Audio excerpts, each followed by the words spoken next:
Hey guys, so here's the notes for 3.2 day 1. We're going to be talking about substitution or solving system of equations by the substitution method. Okay, so here are the steps to do so. So you're going to solve either equation for one variable. You basically want a single variable, that's the easiest. Now that means you can either solve for x or for y. It doesn't matter, okay? Then we're going to substitute the result of step 1 in the second equation. Then substitute your solution from step 2 in your equation of step 1, and then check your results for both just to make sure you got the correct point. So once again, we are really figuring out where do these two lines intersect. Now remember the different types of solutions. We could have one solution, so that means they do intersect at one point. We could have infinitely many solutions, so that means they are the same equation, okay? Or they have no solution. That means they are parallel lines and they never intersect. Okay, so let's look at our first example. We have 3x plus y equals 16 and y equals x plus 4. Now remember, you get to choose which variable to solve for in which equation. Now let's look at the first one. Notice it's in standard form, right? Okay, but look at the next one. We actually already have a variable solved for. In our second equation, y is already solved for. So that means we don't really need to do step 1. We can go automatically to step 2.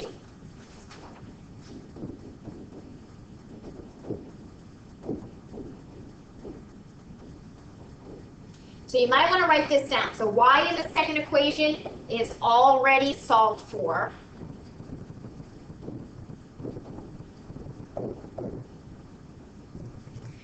So that means we're going to go ahead, take our x plus 4, and where we see y in our second or in our other equation, we're going to plug it in there. So think about like you're substituting a number, right? Instead of having that y, we're going to substitute it with the x plus 4. So then that allows us to only have one variable to solve for. So now I have 3x, and instead of having plus y, I'm going to have plus x plus 4. So I redo that so then I don't have the y anymore, equals 16. Now we basically solve for x, so I'm going to combine like terms, so my 3x and x, so now 4x plus 4 equals 16. It becomes a multi-step equation. I'm solving for x, excuse me. I subtract 4 from both sides. I get 4x equals 12, and divide both sides by 4. So I get x equals 3. Now I'm going to plug that 3 back into one of the equations. It doesn't matter which one you plug it back into. So we're going to plug back in to one of the equations to find the y value, okay? Because remember, if we're thinking about points have both an x and a y value. Now we think about plugging it back in, we probably want to plug it back into the easiest equation, right? So what would be the easiest equation to plug it back into? Well, I would say it would be the y equals x plus 4. So I'm going to go ahead and plug that back into that equation, because that seems like the easiest. So y equals x plus 4. And all I do is plug that x value into where I see x. So now I have y equals 3 plus 4. And we know 3 plus 4 is going to give us 7. Okay? Now our last thing that we need to do is make sure, write your final answer as an ordered pair. Because we are finding a point.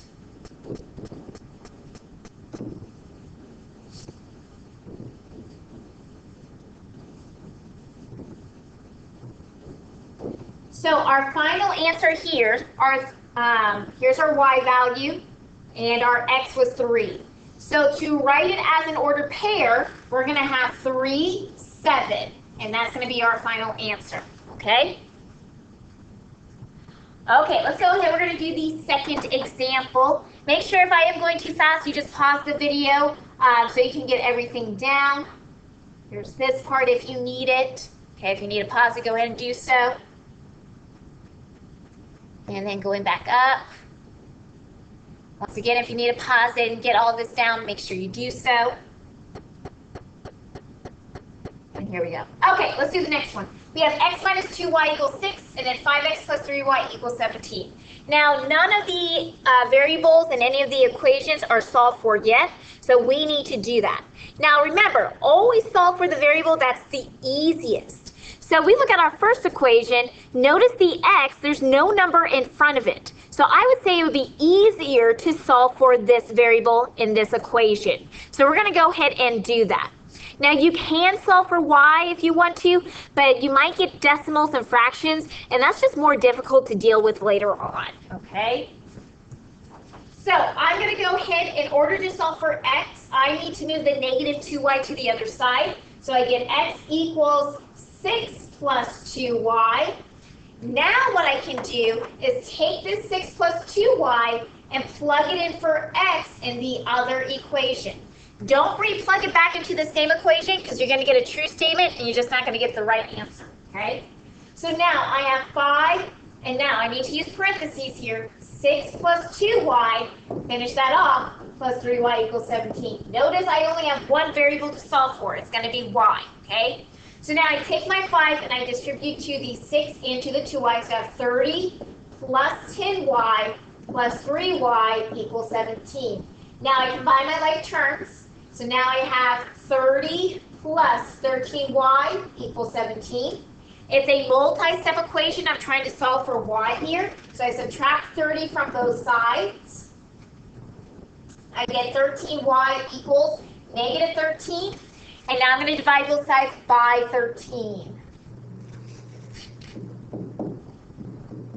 And I get y equals negative 1. Okay, now I need to solve for my x. So what I'm going to do is take the y equals negative 1 and plug it back into one of the equations. Now I want to plug it back into the easier.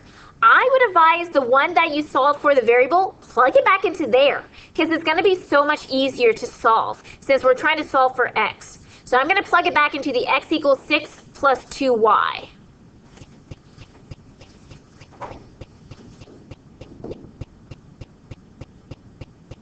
Was 6 plus 2y.